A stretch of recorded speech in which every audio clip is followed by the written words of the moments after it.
하나도 주님과 동행하는 그런 복된 하루가 될 수 있기를 축복합니다. 오늘 본문은 예레미야 11장입니다. 이것은 주님께서 예레미야에게 하신 말씀이다. 이 언약의 말을 듣고 유다 사람과 예루살렘 주민에게 선포하여라. 그들에게 이렇게 전하여라. 나 주 이스라엘의 하나님이 말한다. 이 언약의 말에 순종하지 않는 사람은 저주를 받을 것이다.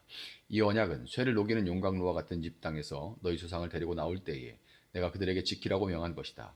내가 그들에게 이르기를 나에게 순종하고 내가 명하는 모든 것을 실천하면 그들은 나의 백성이 되고 나는 그들의 하나님이 되어서 내가 그들의 조상에게 젖과 꿀이 흐르는 땅을 주겠다고 맹세한 약속을 지키겠다고 하여 오늘에 이르렀다. 주님께서 이렇게 말씀하실 때에 나는 주님 참으로 그렇습니다 하고 대답하였다. 그런 다음에 주님께서 나에게 또 말씀하셨다. 너는 이 모든 말을 유다의 여러 성읍과 예루살렘의 거리에서 외쳐라. 너희는 언약의 말씀을 듣고 실천하여라.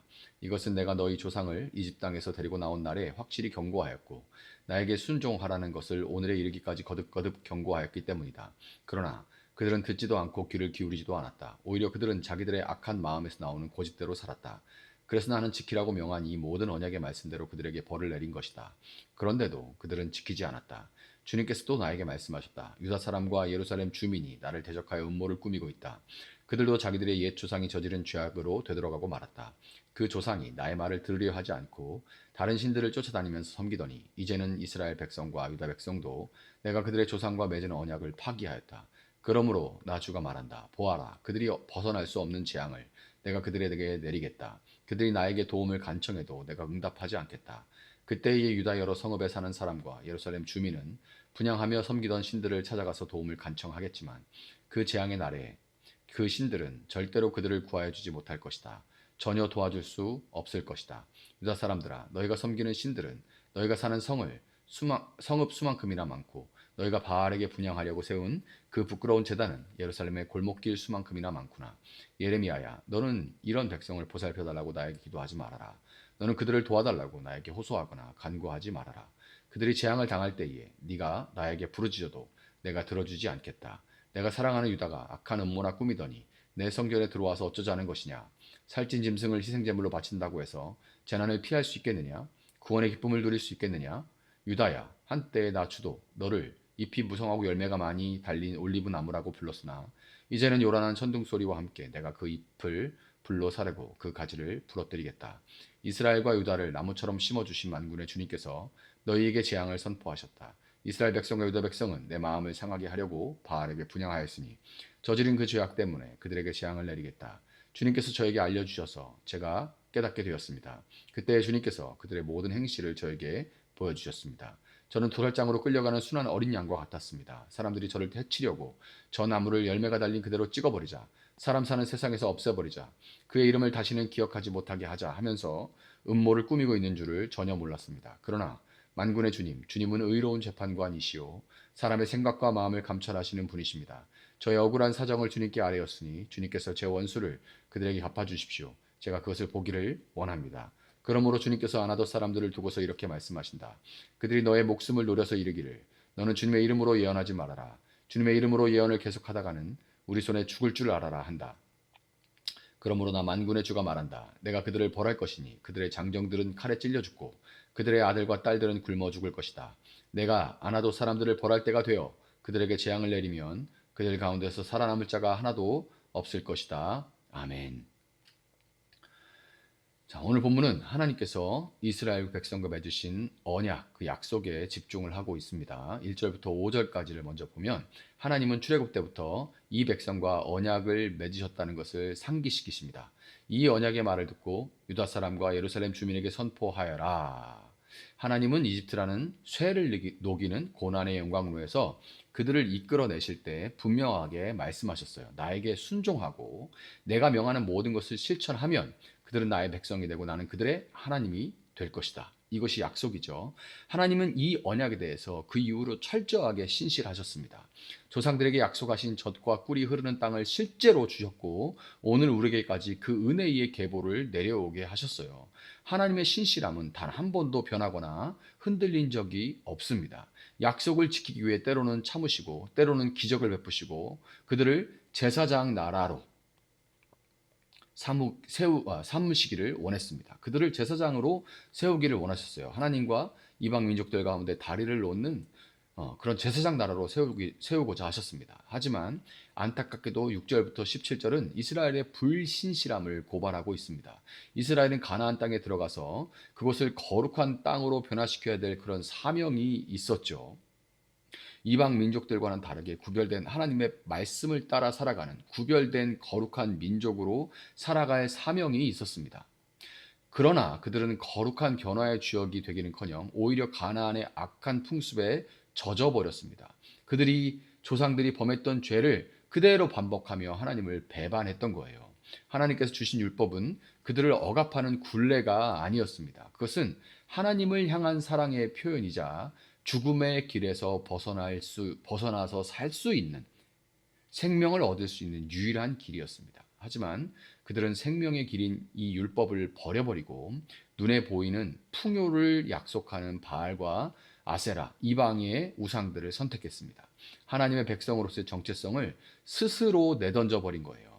결국 하나님의 백성으로서의 모습을 상실한 이스라엘은 공의의 심판을 자초했습니다. 그들이 재앙을 만나도 내가 그들의 부르짖음을 듣지 않겠다라는 이 하나님의 선언은 그들의 완악함에 대한, 고집스러움에 대한 공의로운 결과였습니다. 그런데 이 무서운 심판의 선언 속에서도 우리는 하나님의 찢어지는 마음을 볼 수가 있습니다. 15절을 볼게요. 내가 사랑하는 유다가 악한 음모나 꾸미더니 내 성전에 들어와서 어쩌자는 것이냐. 이렇게 말씀하시죠. 하나님은 배교하고 범죄한 그들을 향해 여전히 나의 사랑하는 자라고 부르십니다. 내가 사랑하는 유다가 나의 사랑하는 자라고 부르고 있어요.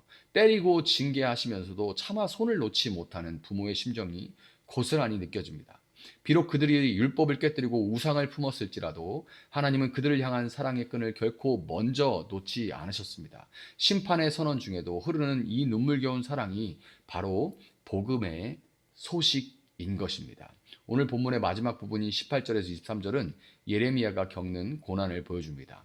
하나님 말씀을 정직하게 선포하던 예레미야는 가장 가까운 고향 아나돗 사람들로부터 살해 위협을 받게 돼요. 그들은 주님의 이름으로 예언하지 마라. 예언을 계속하면 우리 손에 죽을 줄 알아라. 이렇게 협박하면서 하나님의 종을 압박하고 죽이려고 모의했습니다. 예레미야는 자신이 마치 도살장으로 끌려가는 순한 어린 양 같다라고 고백을 하고 있어요. 자신을 해치려는 음모가 바로 곁에 있었음에도 불구하고 그는 알지 못하고 있었습니다. 그러나 하나님은 당신의 종을 결코 그냥 홀로 두지 않으셨죠. 하나님은 예레미야의 억울함을 살피시고 그를 대적하는 자들을 심판하심으로써 하나님의 메시지가 진리라는 것을 만천하에 드러나게 증명해 주셨습니다. 여러분, 우리는 오늘 예레미야의 모습에서 우리 주 예수 그리스도를 발견할 수 있습니다. 예수님은 예레미야보다 더 큰 거부와 배신을 당하셨습니다. 예수님은 진정으로 도살장으로 끌려가는 어린 양이 되셨습니다. 어린 양과 같은 처지가 아니라 어린 양 자체가 되셨죠. 우리가 깨뜨리는 언약의 저주를 대신 짊어지기 위해서 친히 십자가라는 제단 위에 자신을 제물로 드리셨습니다.